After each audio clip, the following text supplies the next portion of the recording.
Think of how many strangers you encounter in a day, in a week, in a year. Hundreds, thousands. You just never know which one might change your life. Tonight, we will hear two stories where people's lives were changed forever by a chance encounter with a stranger harboring ill intentions. Good evening, and welcome to another episode of The Nightmare Society.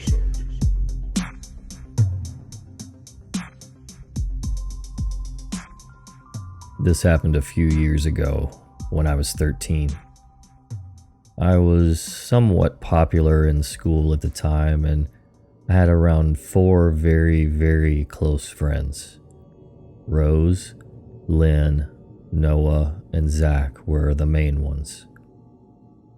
We went on many adventures around that time. Camping, road trips, the beach.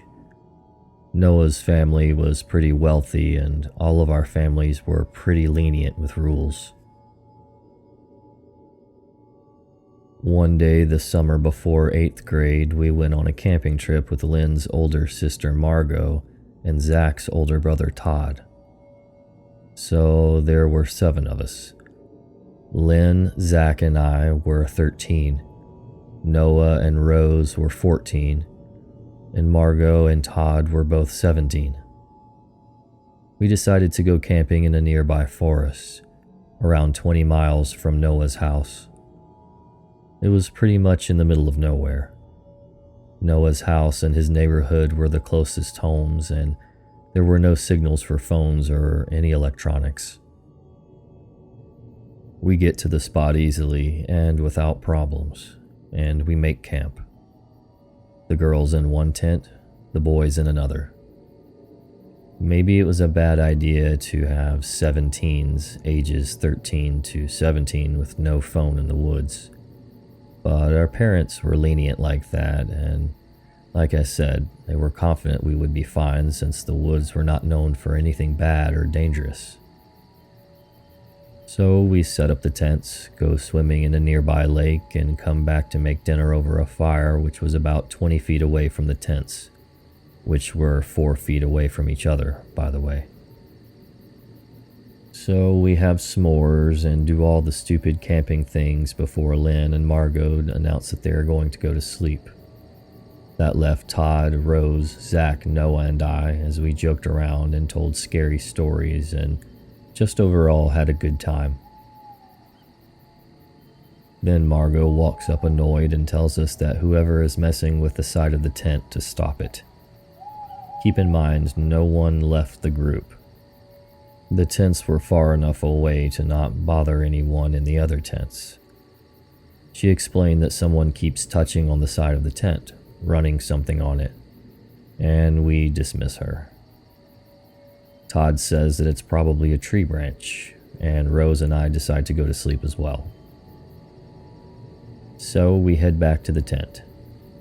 Lynn is asleep, and we settle in, me closest to the opening of the tent, Margot next to Lynn, who is at the opposite side of the tent, and Rose in between Margot and I. I managed to fall asleep easily within 5 minutes, until I woke up suddenly for what seemed like no reason. I checked my phone. I had still brought it and a portable charger just to take photos, and it was literally the middle of the night, at 2:15. I looked around, my eyes getting used to the darkness, trying to figure out why I woke up. A tapping sound on the tent was what I first noticed, and a soft giggling. It sounded somewhat deep, like a male voice, but I couldn't be sure. After what felt like an hour, but was probably a minute or two, the tapping and the giggling stopped.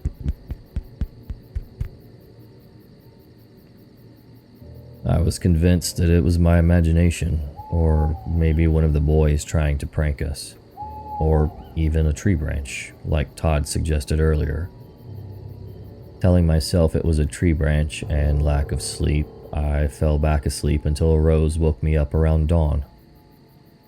Everyone was awake, and we decided to hike a little. We decided to go in 2 groups because we planned on spending the night again, and we didn't want anyone messing with our stuff. Even though these woods weren't popular with camping, we didn't want to risk it. Margot, Lynn, Rose, and I left to go hiking for a couple of hours while the boys opted to stay behind and fish, swim, and cook food. We hiked for about 2 hours and we came back to the boys not at the campsite. Annoyed, Margot went down to the lake with Lynn to find them. Rose and I made our way back to the tents, and I'll be honest and say I screamed and almost wet my pants. The tents were slashed. I inspected it closer after regaining composure because I was usually the more collected one of the 2 of us. It seemed made with a small knife, as the cuts were small. Our tents were made of material that was pretty hard to cut into, and it seemed like the person had a pocket knife, I guessed. The boys, Margot and Lynn, came running to our screams and were obviously startled. We decided to pack up and head home early because, for one, the tents were ripped too much for us to use again comfortably, and 2, Rose, Lynn, and I were very creeped out. Even more so when Todd announced that his tires were slashed. We were all freaking out, obviously. There was no cell service. Todd's tires were slashed, and there was no way any of us wanted to stay any longer.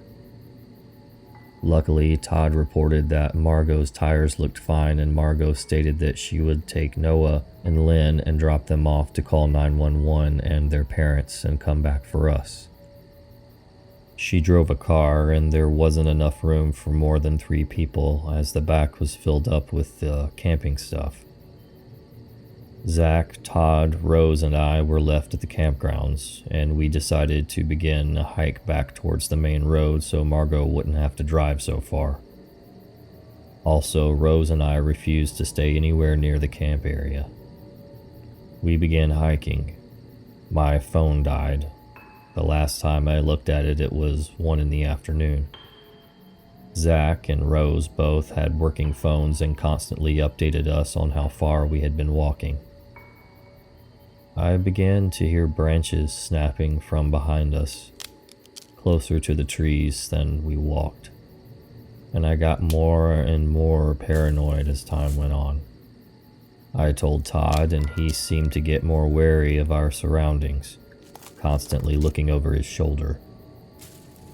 We had been walking for about 30 minutes. Margot was probably at Noah's house or almost there when Todd screamed, "Run!" Naturally, I looked behind my shoulder before I began running. 3 hooded figures were running towards us. 2 had knives, and they all looked around 6'3" or taller. Todd was 6'1", but I doubted he could defend all of us against them. Even though it was broad daylight, I couldn't make out any facial features. They all appeared over or around 200 pounds. The shortest one was probably 6'2", but they all wore hoods and had masks on, like ski masks. It sounds totally fake, and I don't care if you don't believe me, but I was scared shitless that day. We began running, and the 3 guys finally gave up, or decided we weren't worth terrorizing, because we lost them. We made it to the main road where we waited, walking quickly, constantly looking over our shoulders in fear until Margot arrived. We told the police everything. They searched the woods nearby, but they never found any evidence we had been there, or the guys were there, or that anything had happened, besides our pictures of the lake and around the area and the shredded tents. I don't know what would have happened if they had caught us. I'm fairly tall. I was around 5'10" during this time, only around 125 pounds. Rose was around 5'1" and 100 pounds, and Zach was barely 5'9" at the time. He probably outweighed me by 10 pounds maximum. I'm so thankful that I told Todd about them. I have no doubt they would have been able to catch us if he hadn't been looking over his shoulder constantly. And I'm so thankful we all got physical activity regularly, were fast enough to outrun them, and that they gave up. So whoever you guys were, let's never meet.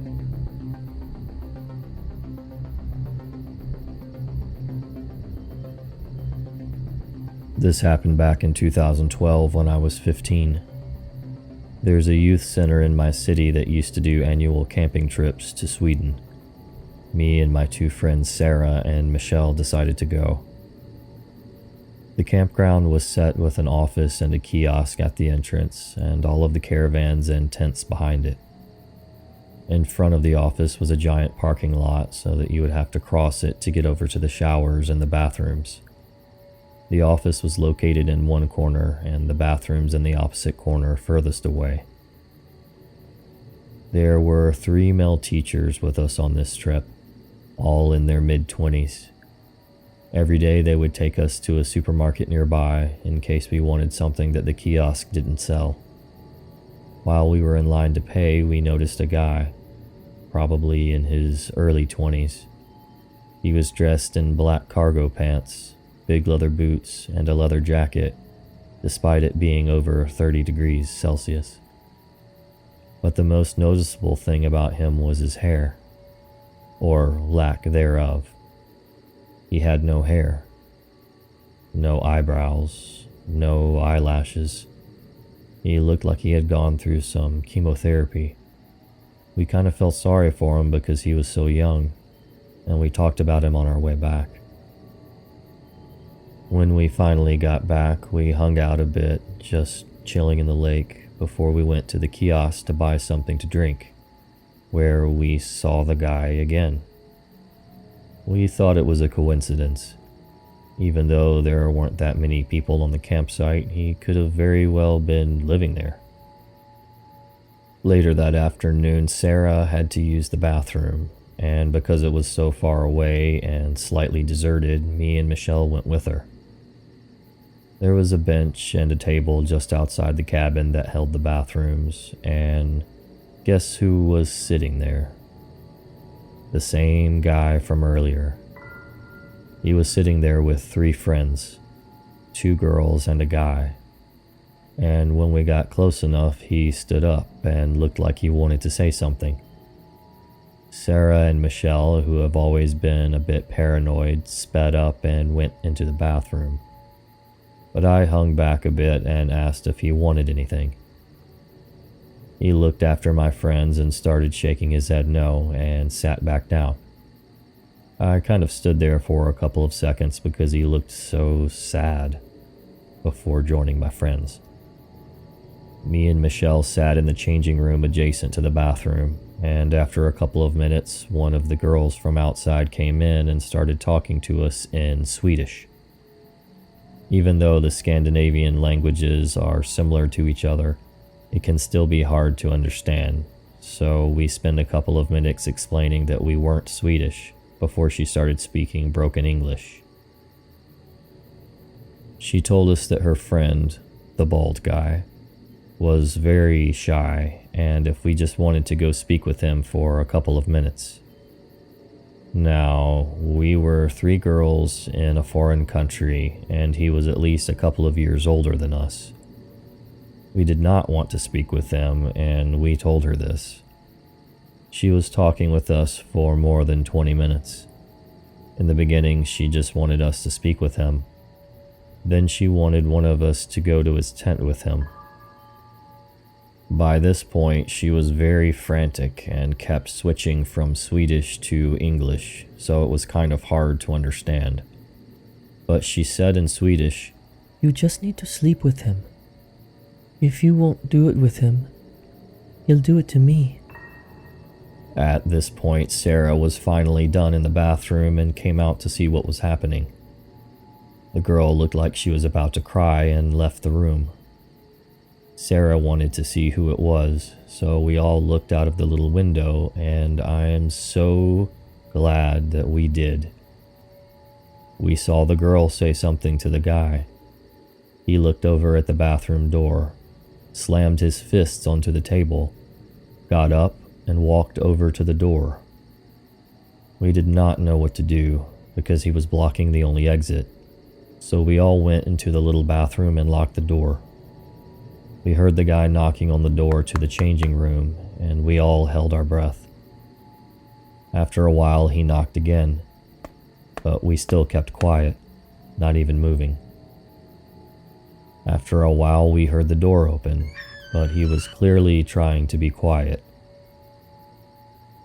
He slowly walked towards the bathroom door, and all we could hear was the heavy sound of his boots on the floor. He sat down just outside the door and just sat there.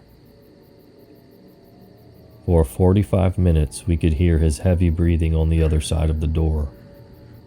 For those 45 minutes, we didn't care about how much noise we made. He already knew we were there. We tried to find the number for the Swedish police, but we didn't have any service on our phones because we were in a different country and we didn't have our teachers' numbers, so we couldn't call them. So we just sat there panicking for the most part. Suddenly, he got up, kicked the door, and walked outside again. We were dead quiet and didn't move for another 10 minutes, scared that he was trying to lure us out. All of a sudden, the door opened again, and we could hear someone fumbling with it. Something. Either keys or some kind of tool. We were afraid that he had found something to open the door with, but then we remembered that there was this little box that you would put money into to get the showers started. We asked who it was, and someone responded, "The janitor," or something. I was kind of in shock, so I didn't listen properly. We took a chance and slowly opened the door, ready to close it again quickly if it was him. The man on the other side wasn't the same guy, though, as he was at least 60 years old. We asked him if he saw the other guy, and he told us that he had told him to leave as he had seen him leave the girls' changing room. We thanked the man and started walking towards the office. There we met the owner, and she quickly got our teachers there. We were all very shocked, so it was hard to get the words out, but in the end we managed to tell our teachers what had happened. All the teachers were outraged, and 2 of them immediately left to see if they could find the guy. That night, the police came to talk to us and told us that "sleep with" in Swedish means the exact same thing as it does in English, and the fact that the girl said that he was going to do it to her really showed his intentions. The police never found the guy, but we discovered that the 2 teachers that went back to look for him did find him. We overheard a conversation between the teachers, and apparently they had threatened him so bad he almost cried. I understand why. The teachers were both quite tall and strong. For the longest time after, I still got the creeps every time I saw a bald guy. So, creeper who might have had cancer, let's not meet again.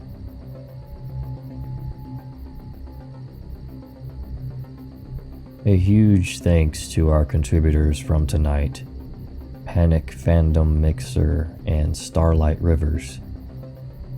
If you have a story you'd like to hear narrated, I would love to do so. Please email me at NightmareSocieyRadio@gmail.com. If you enjoy the podcast and would like to support it, you can do so by subscribing, liking, commenting, reviewing, and please also share us with your friends. I greatly appreciate it. I love interacting with the listeners as well. I have my social media listed in the description below. Thank you so much for listening, and until next time, stay safe.